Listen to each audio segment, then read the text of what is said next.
Our embassy in Ukraine continues to be functional, is rendering all assistance possible to Indian nationals there, notwithstanding the fairly complicated and evolving situation that we find ourselves in. The embassy has issued a number of advisories in recent days. Today itself, the embassy has issued 3 advisories, and these provide advice to Indian nationals on the situation as it evolves, travel towards safer places, including western parts of the country that will facilitate the exit by road and other means, safety precautions that our citizens could take, etc. Our ambassador has also sent a personal message to all Indian citizens in Ukraine, providing advice. We are consulting universities, student contractors in the process of providing for the welfare and safety of our students. A control room has been set up in MEA. Now, this control room has been functioning for the past 7 or 8 days, but we have seriously augmented the strength. We have over 20 officers that are manning these control rooms, this control room in the Ministry of External Affairs on a 24/7 basis.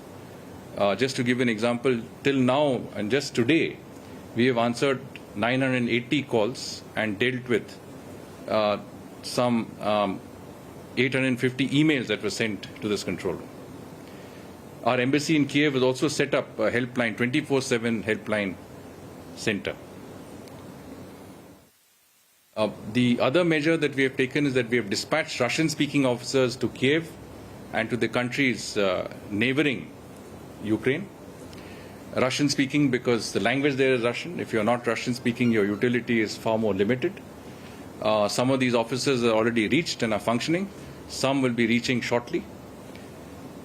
We've also asked our embassies, our ambassadors in the countries neighboring Ukraine, and I mentioned these, Poland, Romania, Slovakia and Hungary, to send teams of their officers to the border areas with Ukraine to facilitate the exit of Indian nationals from Ukraine, to permit them to come into their countries, so where they can be safely evacuated back to India.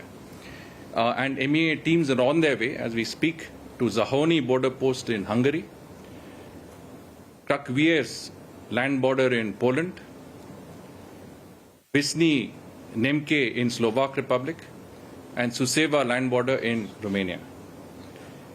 We have also asked some of our officers to go across and set up camp offices in Ukraine, close to the border. 2 of the places we have identified are Lviv, which is close to Poland, and Chernivtsi, which is close to Romania.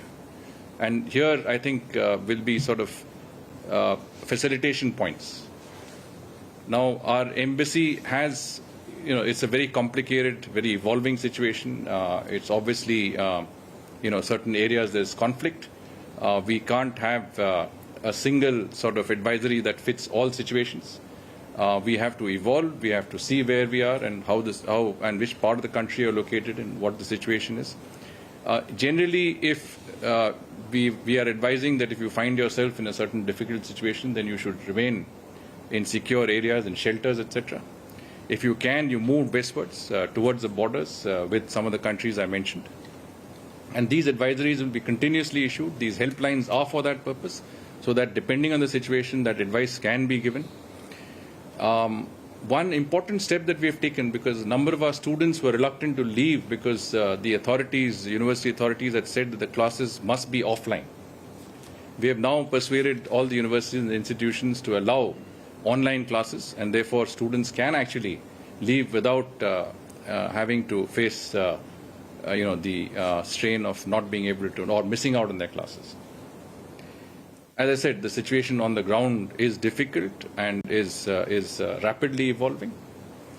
I want to take this opportunity to assure all Indian citizens, including students in Ukraine and their family members, that we will take all possible steps to bring you back safe and sound, bring your wards back safe and sound. Prime Minister has specifically stated that the Ministry of External Affairs should do everything possible in coordination, of course, with other ministries involved to ensure that facilitation on the lines that I discussed, helplines, control rooms, officers available, shelters, accommodation, facilitation in every manner is done for our citizens.